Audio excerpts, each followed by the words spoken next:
Buenos días a todos y todas.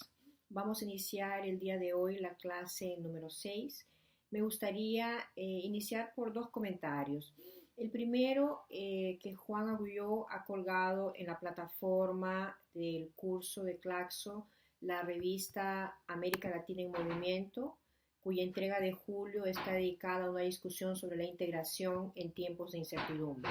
Son textos pequeños de autores que pertenecen al grupo de trabajo de Claxo sobre geopolítica, integración regional y sistema mundial y que creemos que son interesantes como material de apoyo porque dialogan estrechamente con la temática que estamos discutiendo a lo largo de estas semanas en el contexto de este curso.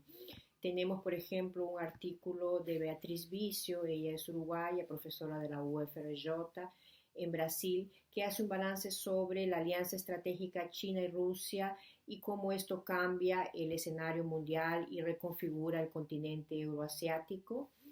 Un artículo muy interesante de Maribel Aponte que nos plantea los desafíos de la integración en América Latina y sobre todo el Gran Caribe y el impacto de Estados Unidos y China en este proceso. Sally Burch, que es directora ejecutiva de la Agencia Latinoamericana de Información, hace un balance sobre la geopolítica de la inteligencia artificial y la integración digital como parte de un proceso que marca la coyuntura mundial contemporánea. Juan Agulló nos presenta un artículo que lleva como título Repensando la forma de diseccionar nuestra América, geopolítica crítica, que resume y sintetiza las principales preocupaciones de este curso. Loretta Tellería escribe un artículo sobre América Latina y el nuevo oleaje de intervenciones e injerencias en la región. Rebeca Peralta, co-coordinadora del GT, hace un balance sobre el proceso boliviano y mexicano en el contexto de las grandes tendencias de América Latina. Creemos que discutir el tema de México en este momento es de importancia fundamental con la elección del AMLO. Y finalmente, Juan Ramón Quintana nos ofrece un balance sobre el efecto Trump en América Latina. Al final, pero no menos importante, Fernando López, él es brasileño, fue director y ahora asesor de Industrial, que es uno de los principales sindicatos globales con sede en Ginebra, que agrupa más de 50 millones de trabajadores en varias áreas de la producción. Un balance sobre el mundo del trabajo y las reconfiguraciones globales desde una visión desde los sindicatos. Entonces, este material está a disposición de cada uno de ustedes y creo que va a contribuir de manera muy profunda a enriquecer los temas que se están levantando en este curso. Y el otro anuncio tiene que ver con un trabajo muy importante que se ha realizado en Bolivia, coordinado justamente por Juan Ramón Quintana, que fue ministro de la presidencia en Bolivia hasta hace poco tiempo, hoy en día es embajador de Bolivia en Cuba, y publicó un libro en 6 volúmenes titulado Un siglo de intervención de Estados Unidos en Bolivia. Pueden ver ustedes aquí el CD. La edición impresa tiene 6 volúmenes, siguiendo la metodología de Seltzer de las intervenciones de Estados Unidos en América Latina. Lo que Juan Ramón y su equipo de investigación hace es un importantísimo trabajo de investigación documentaria y mostrar los diferentes momentos y las diferentes formas y dimensiones de la intervención de Estados Unidos en Bolivia desde comienzo del siglo XX hasta nuestros días. Son materiales que están a disposición del grupo. Este último libro, coordinado por Juan Ramón, debe presentarse en la Asamblea General de Claxo, en la Conferencia Latinoamericana de noviembre en Buenos Aires, y seguramente estará a disposición de todos los interesados en profundizar en esta temática. Bueno, para iniciar propiamente el contenido de la clase del día de hoy, que lleva como título La geopolítica clásica en América Latina, tomando el balance de la América hispana, podríamos iniciar haciendo un balance de qué es lo que marca este momento de transición entre fines del siglo XIX y comienzos del siglo XX. Pensemos en un cambio fundamental en la economía mundial, en el sistema mundial de inicio del siglo XX, que tiene que ver con el cambio de matriz energética, de la energía a partir del carbón para la energía fósil, fundamentalmente el petróleo. Es el siglo del uso del petróleo como fuente de energía primaria, y esto va a producir un conjunto de innovaciones tecnológicas en el área, sobre todo de la navegación. Es un momento previo a la crisis del 29 de gran expansión de la economía mundial, del comercio mundial, que tiene en los avances en los medios de comunicación y sobre todo marítimos un elemento, un instrumento fundamental para constitución y profundización del comercio a nivel mundial y los volúmenes de comercio intercontinentales. Otro elemento que marca este paso del siglo XIX al siglo XX es la emergencia del panamericanismo como proyecto estratégico de Estados Unidos en el continente, ¿no? Esta máxima de América para los americanos, que se rompe más hacia final del siglo XX, cuando Estados Unidos apoya a Inglaterra en la guerra por las Malvinas, rompiendo así este principio de América para los americanos. Tiene sus inicios exactamente en 1889, de octubre de 1889 a abril de 1990, cuando en Washington se realiza la primera conferencia de naciones americanas en este proyecto panamericanista de Estados Unidos, que tenía como objetivo recomendar la adopción de un conjunto de soluciones para las controversias y disputas que puedan surgir entre los países en términos de el intercambio comercial, en términos de los medios de comunicación que en este momento se estaban ya planteando como proyectos continentales estratégicos. Vamos a pensar en un proyecto muy importante que se desarrolla durante la primera mitad del siglo XX, inclusive hacia la segunda mitad del siglo XX también, que es la famosa carretera panamericana, que pretendía unir el continente americano desde Tierra del Fuego hasta América Central y América del Norte, ¿no? Gran parte de la costa del Pacífico de América del Sur cuenta con esta vía que es producto de este conjunto de propuestas de integración territorial continental panamericanista levantada por Estados Unidos ya desde finales del siglo XIX y comienzos del siglo XX. Entonces estamos en un momento en que por un lado se van sentando las bases de lo que será el proyecto hegemónico de Estados Unidos en el continente, que será un proyecto exitoso en realidad a partir de la post-Segunda Guerra Mundial, cuando Estados Unidos se consolida como el nuevo hegemón en este sistema mundial. Y de otro lado, estas primeras 2 décadas del siglo XX profundamente marcadas por grandes avances en el transporte de mercancías, que va a impactar los instrumentos de expansión del comercio mundial, que tienen un elemento fundamental en este cambio de matriz energética que mencionábamos hace unos minutos, y que va a colocar un nuevo conjunto de problemas en este campo de análisis que hemos llamado geopolítica, este campo de problematización, que es justamente la cuestión marítima, los intereses en relación al comercio marítimo, en relación a la gestión de los territorios a partir de el impacto de este comercio marítimo en gran expansión. Y lo que nos propone Storni, segundo Storni, a inicios del siglo XX, a partir del texto que se colocó como un texto de discusión para esta clase, Los intereses argentinos en el mar, es justamente la introducción de manera muy pionera por Storni de lo que significa el dominio marítimo, el dominio nacional del Estado, de los estados nacionales, de los instrumentos que permitan controlar el mar como parte de sus territorios. Él analiza el impacto que tiene la expansión del comercio mundial como un elemento central de esta nueva problemática. y de otro lado esta expansión del comercio mundial y de la navegación ligada a lo que significaba la urgencia de repartirse las tierras colonizables por parte de las economías centrales, de las potencias centrales del sistema mundial a comienzos del siglo XX, y que tiene que ver con una ampliación de las esferas de influencia a nivel político mundial, y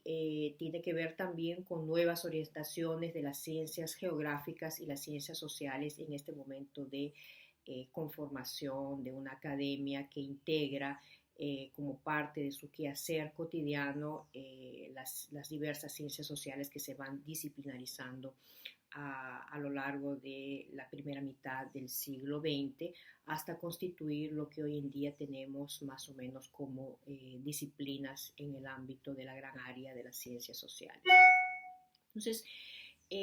lo que Storni va a plantear aquí es una nueva visión de esta geografía política que va a tener en los intereses de Argentina en relación al mar un elemento central.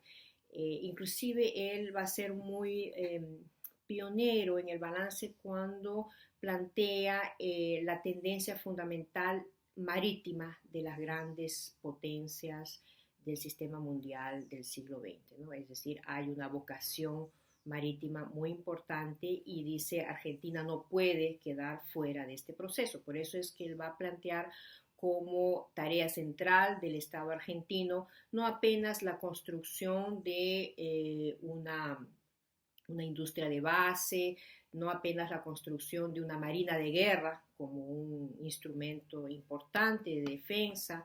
del territorio argentino, pero sobre todo lo que él va a llamar la marina mercante, que tiene como principal tarea el cabotaje en el territorio argentino, es decir, el comercio de productos y el desplazamiento de personas entre los principales puertos del territorio argentino. Este es un momento también de pensar el territorio y es lo que él propone a partir de esta gestión marítima en el caso de Argentina. Y este cabotaje,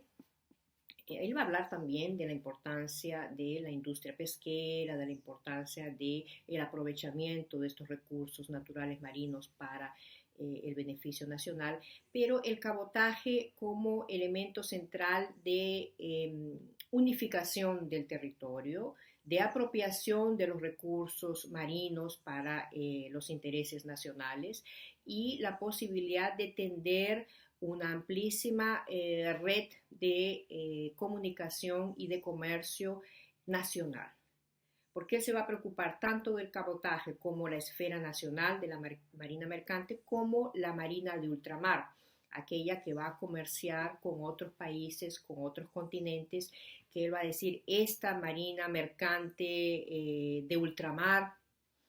va a estar regida por otros elementos que no son apenas el interés nacional, va a tener que entrar en competencia con las grandes empresas de otros países y la lógica de funcionamiento y de articulación estará en gran medida impactada por este conjunto de normas internacionales y es otro espacio en relación al cual Argentina tiene que preocuparse y tiene que buscar apoyar inclusive financieramente, en primer lugar a partir del Estado y en segundo lugar a partir de las empresas nacionales, la viabilización económica de una marina mercante propia y de una marina de comercio de ultramar de bandera argentina. Sin esto, va a decir él, estaremos siempre en una relación de dependencia en relación, por ejemplo, con Estados Unidos, que él ya plantea esta discusión de manera muy pionera, como decíamos, a comienzos del siglo XX, en un momento en que Estados Unidos se está afirmando como el nuevo hegemón del sistema mundial, pero también con la influencia de su área de interés, que es fundamentalmente el Caribe, pero también América Latina, América del Sur. Él va a evaluar no solamente la importancia desde el punto de vista de gestión del territorio de una marina mercante nacional, sino también la importancia de este proceso como un proceso de afirmación de soberanía. En sus palabras, él va a decir, va a ser un gran error abandonar esta tarea y dejársela apenas a Estados Unidos y creer que una marina creada, financiada por Estados Unidos, que atiende el comercio continental americano, va a ser una solución de mediano y largo plazo. Esta solución, desde los intereses de Argentina, pasa necesariamente por la construcción de una marina mercante nacional, la construcción de una marina de bandera que sea capaz de dirigir este comercio de ultramar. Si no se da importancia al cabotaje, es ilusorio en la visión de Storni pensar que las compañías de ultramar que enarbolen la bandera argentina sean y defiendan los intereses argentinos. Entonces, ambas cosas están estrechamente ligadas y deben desarrollarse de manera paralela e integrada. Otro elemento que nos plantea estas propuestas de Storni tiene que ver con la preocupación que el autor tiene ya en relación a la constitución de los monopolios. Se va a decir, hay que tener mucho cuidado con la constitución de monopolios que resulten como beneficios privilegiados del Estado argentino en relación a una u otra empresa. Es necesario proteger los intereses nacionales, inclusive de la constitución de monopolios empresariales que puedan impactar una visión de soberanía nacional y una visión de intereses nacionales. Entonces vemos que él plantea un debate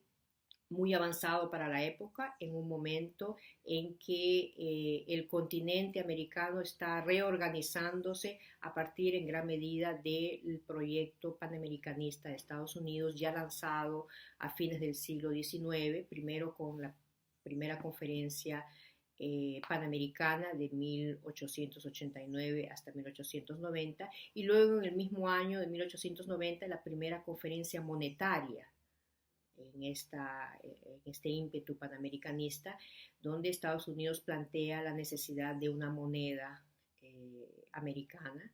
que no se llega a constituir, pero en gran medida el dólar comienza a jugar este papel. Entonces, un debate importante que va a marcar el pensamiento geopolítico argentino y en gran medida el pensamiento geopolítico latinoamericano en el mundo hispano en el siglo XX.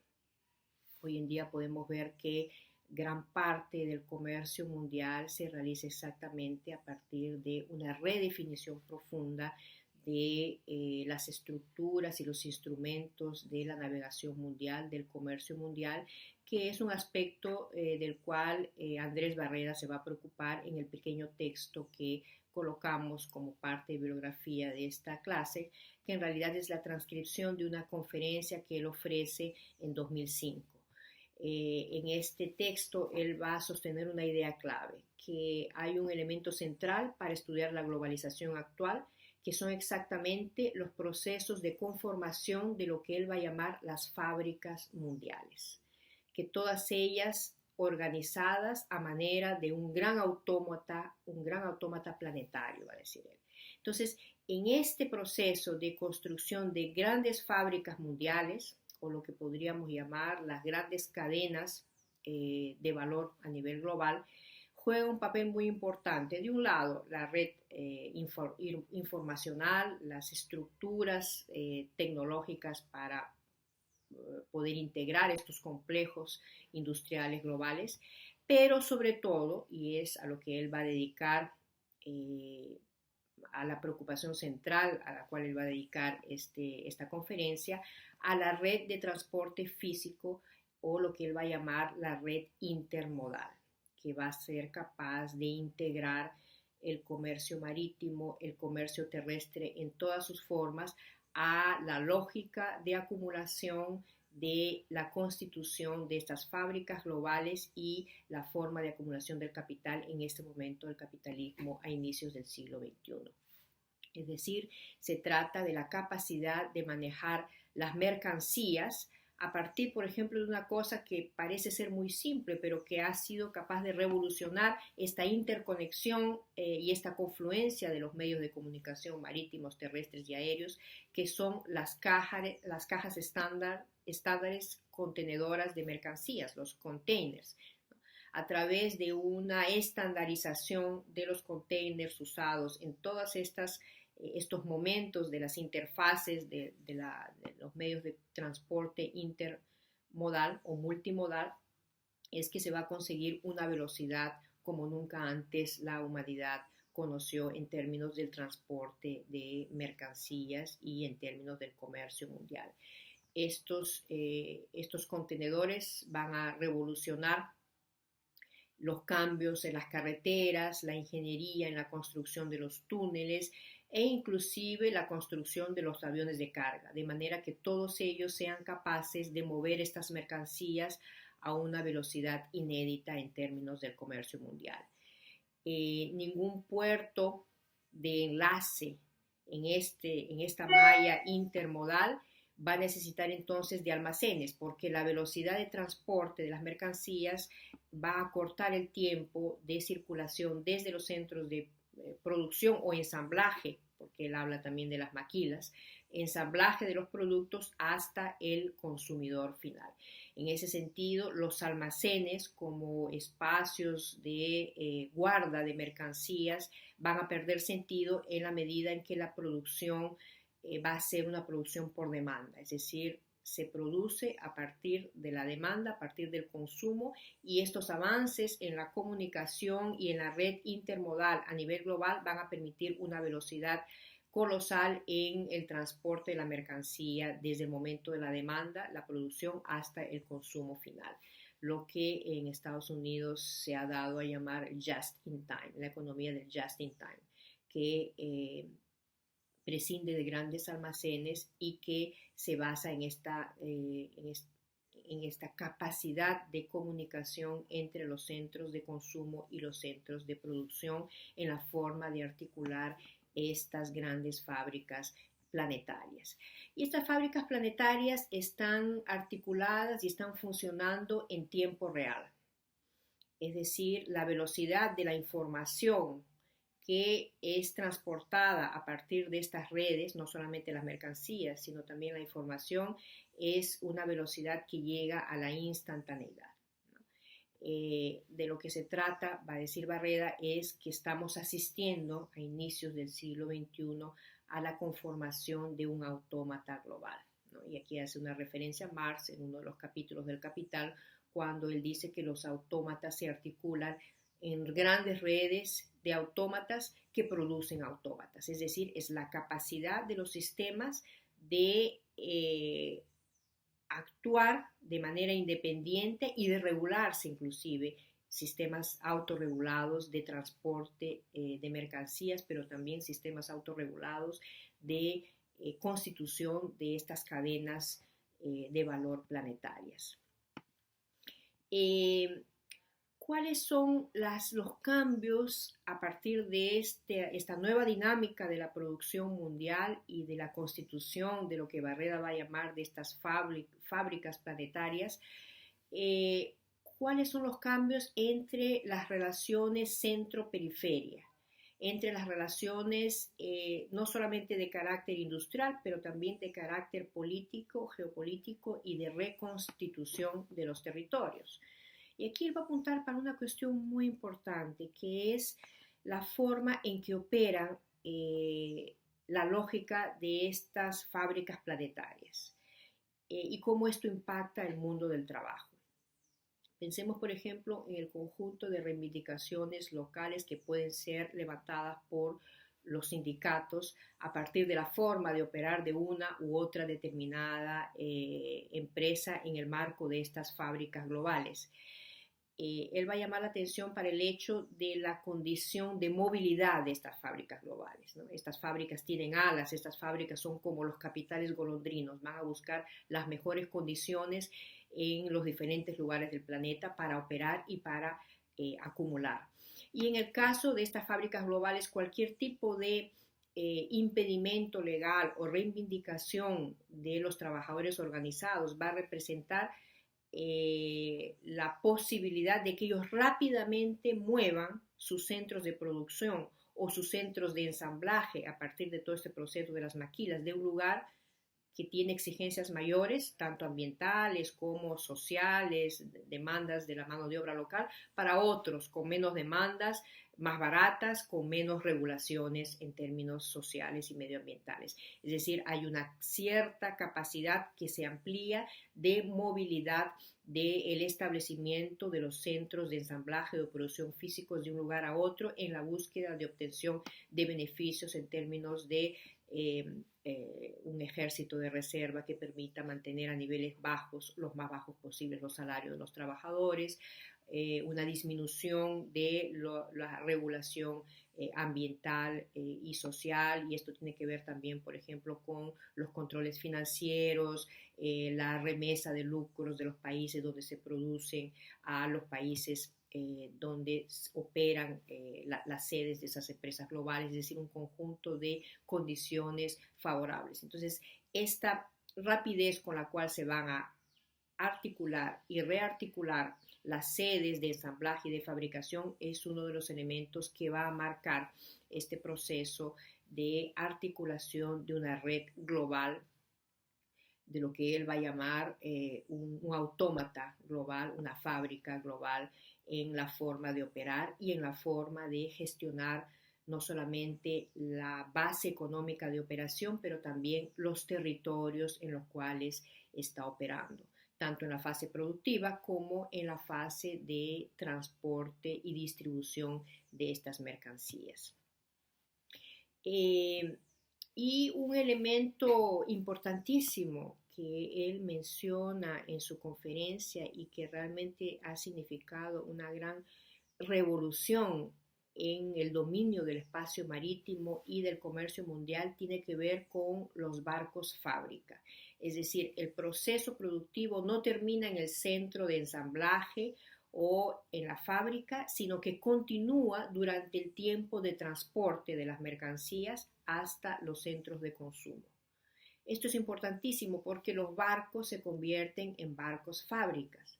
Esto se inicia en el ámbito de la transformación del petróleo, pero hoy en día, por ejemplo, todo el mercado textil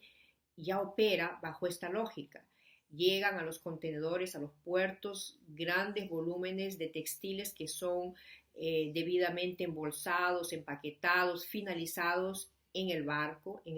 durante el tiempo de transporte de estas mercancías. Y esto ha reconfigurado inclusive la dinámica de los puertos. Los puertos no son más interfaces en estos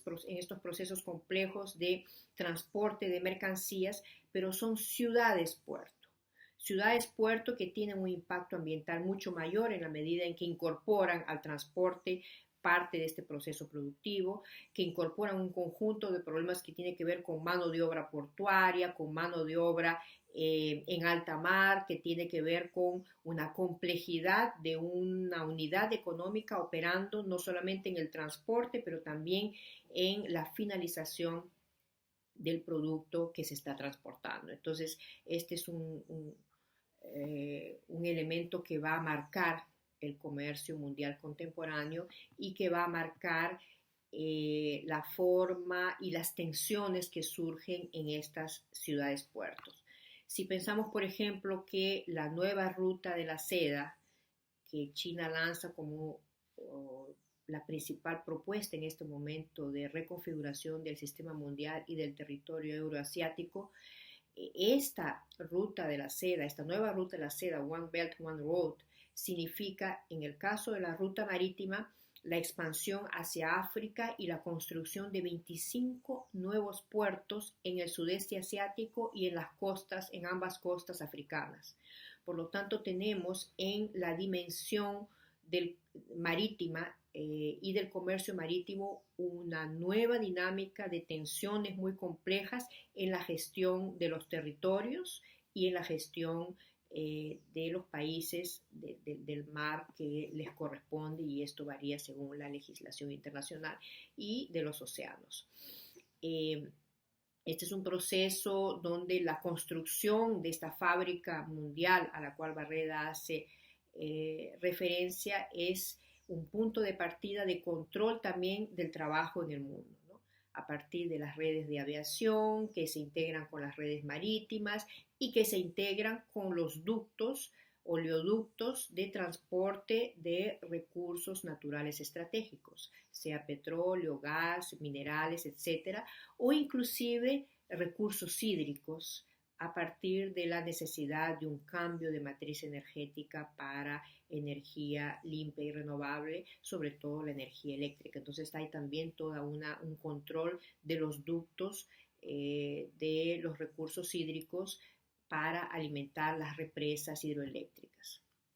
Esto es algo que se ha profundizado en los últimos 50 años y ha sido financiado intensivamente por el Banco Mundial, que tiene que ver también con desviar ríos importantes, y esto va a cambiar los ecosistemas, va a cambiar la dinámica de los territorios y va a cambiar sobre todo la dinámica de las poblaciones locales que se van a ver profundamente impactadas por este cambio en las cuencas hidrográficas para atender una cierta lógica económica y una cierta lógica de expansión y de acumulación del capitalismo que opera localmente y globalmente a través de estas grandes fábricas planetarias. Y un elemento no menos importante al cual Barreda hace referencia es esta tendencia a la centralización,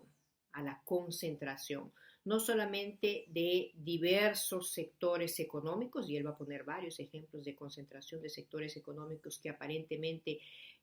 no tienen nada que ver unos con los otros, pero que significan grandes consorcios oligopólicos a nivel global, pero también la centralización de esta red de transporte de mercancía a partir de la constitución de esta integración de los medios de comunicación marítimos con las hidrovías, los ferrocarriles, las carreteras, las calles, disculpen, las vías terrestres de transporte en un gran complejo intermodal. Pero aquí estamos frente a cambios importantes también en la dinámica de la economía mundial. Todos los datos muestran que hay un desplazamiento de los centros más dinámicos de la economía mundial desde Europa y Estados Unidos hacia Asia. En este momento, China es responsable del 25% del valor agregado que se produce a nivel mundial, es decir, el 25% de la producción industrial mundial. Seguida de Estados Unidos, que no llega al 15%, y los demás países con participación menor. Es decir, esta idea del Atlántico como el gran espacio de transporte marítimo mundial está siendo sustituida por el Pacífico como el espacio de mayor dinamismo del mundo contemporáneo y del comercio mundial contemporáneo, a partir de la importancia que vienen ganando los países asiáticos y particularmente China en esta reconfiguración económica mundial y en la participación en la producción mundial. Se pasa de un cierto atlantismo para una emergencia del Pacífico como el espacio más dinámico del comercio mundial y del comercio marítimo mundial. En el caso de América Latina,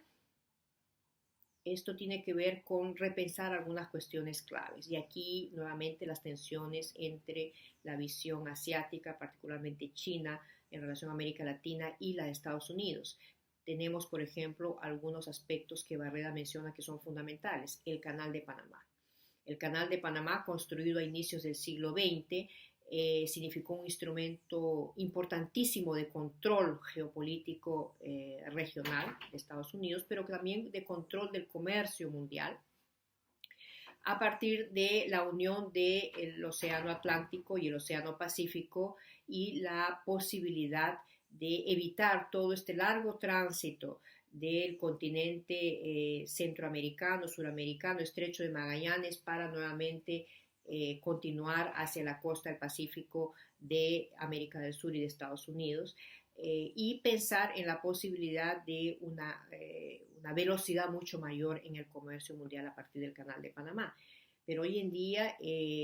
surgieron proyectos igual o más estratégicos que tienen que ver, por ejemplo, con el canal de Nicaragua, que significa la unión de grandes lagos en América Central, y por estas características permitiría el paso de buques y barcos de transporte de mayor calaje que los que permite el Canal de Panamá. Según los cálculos realizados hasta ahora, la construcción del Canal de Nicaragua significaría la posibilidad del transporte y del paso de barcos con el doble de calaje que los que pueden pasar por el Canal de Panamá, que son exactamente los barcos de gran porte que transportan las mercancías, las materias primas como el petróleo, gas o los minerales metálicos. Entonces, este es un proyecto que en la medida en que se concretice puede cambiar, impactar mucho la geopolítica regional. Las tensiones entre Estados Unidos y China seguramente tenderán a agudizarse en la medida en que el interés chino es creciente en relación a concretizar el proyecto del Canal de Nicaragua. Esto significaría una disminución de la capacidad de gestión de Estados Unidos en el territorio centroamericano y suramericano. Tenemos otros proyectos importantísimos como las carreteras transoceánicas que unirían el Pacífico con el Atlántico en América del Sur,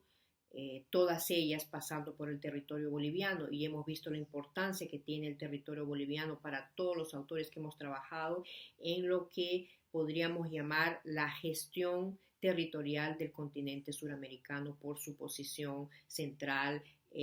su proximidad a los grandes acuíferos, su proximidad a la dinámica de la triple frontera, a la dinámica de la gestión territorial de América del Sur. Bolivia cumple un papel fundamental, y estas transoceánicas, los varios recorridos que se han pensado de ellas pasan por Bolivia, además de Brasil, Perú y Chile en algunos casos. Entonces tenemos aquí un proyecto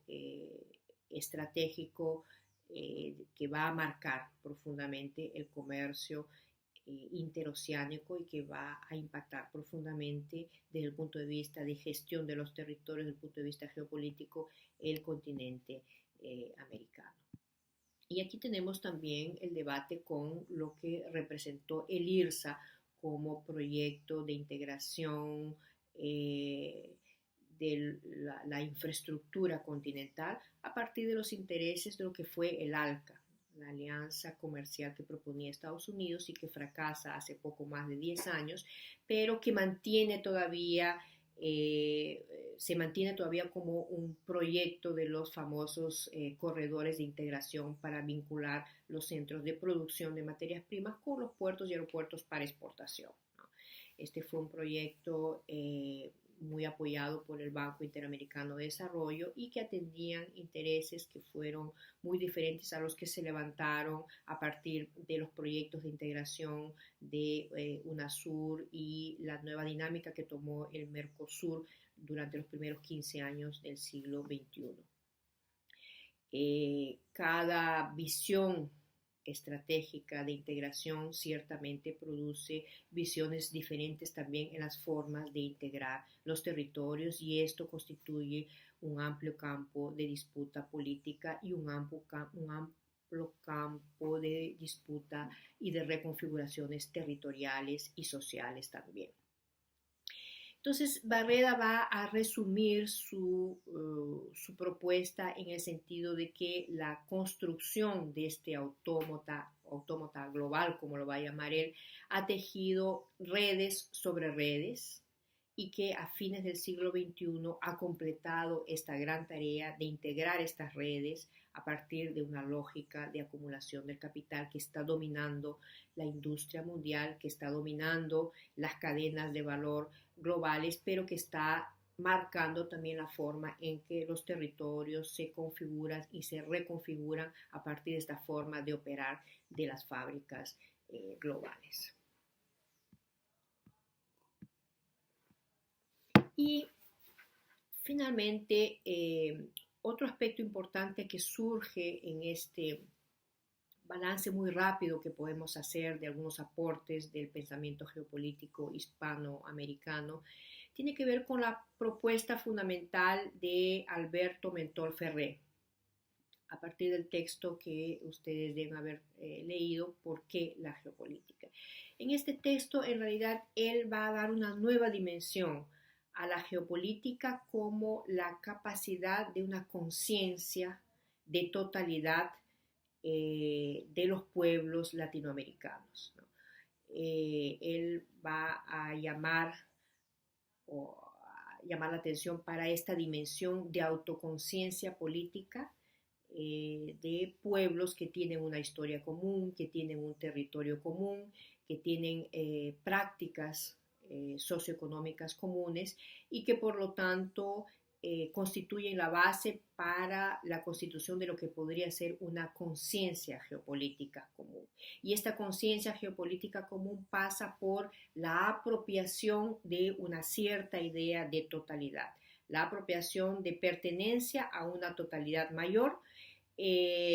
con lo cual se deja de lado las visiones fragmentarias o fragmentadas que de alguna manera impuso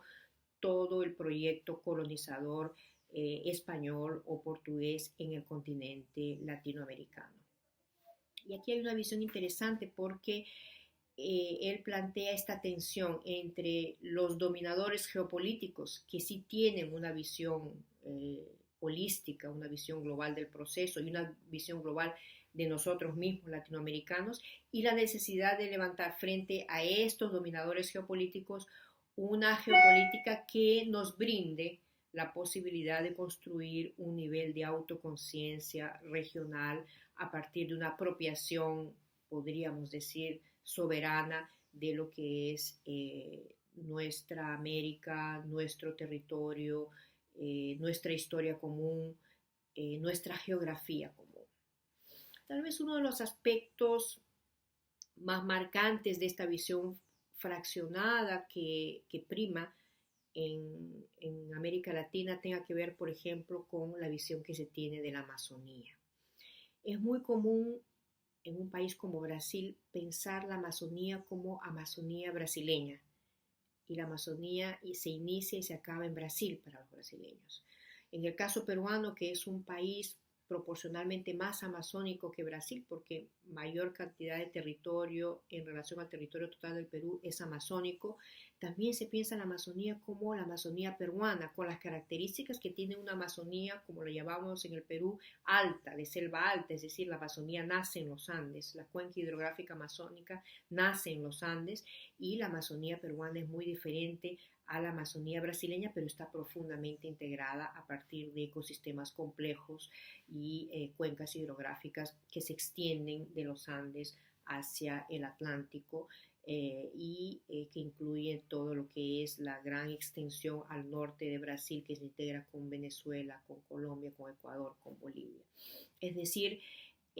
tal vez una de las dimensiones más marcantes de esta visión fragmentaria tenga que ver con la falta de una visión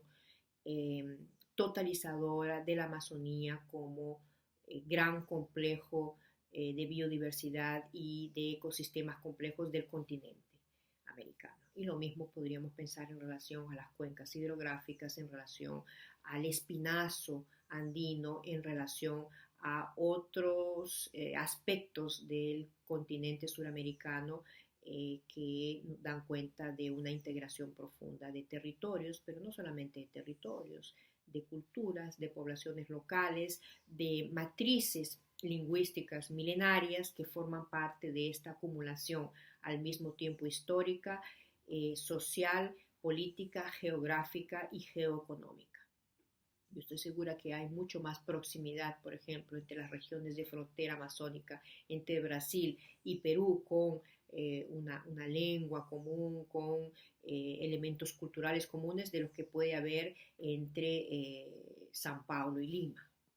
Entonces vemos ahí que hay elementos comunes, o San Paulo y Minas Gerais, o San Paulo y Río Grande do Sul. Entonces vemos que estas dimensiones totalizadoras del continente americano forman parte de lo que Mentor Ferré va a llamar una nueva conciencia geopolítica que nos lleve a reapropiarnos de esta visión de totalidad, que no es solamente una totalidad geográfica, pero una totalidad mucho más compleja. Él hace una cita muy interesante a una referencia de Darcy sobre la necesidad de una integración de las élites intelectuales. Cuando Darcy decía, bueno, los desafíos de esta gran tarea integracionista tienen que ver también con la integración de una intelectualidad clerical, militar y universitaria, es decir, académica. No solamente se trata de una integración en la dimensión que mencionamos hace algunos minutos, pero también de una integración de los diferentes actores sociales y políticos de nuestras sociedades. Y tenemos que ver que estos son procesos de construcción profundamente amplios, es decir, nosotros estamos discutiendo un campo de problematización a partir de la academia, pero este campo de problematización va mucho más allá de la academia y tiene que ver con actores sociales y políticos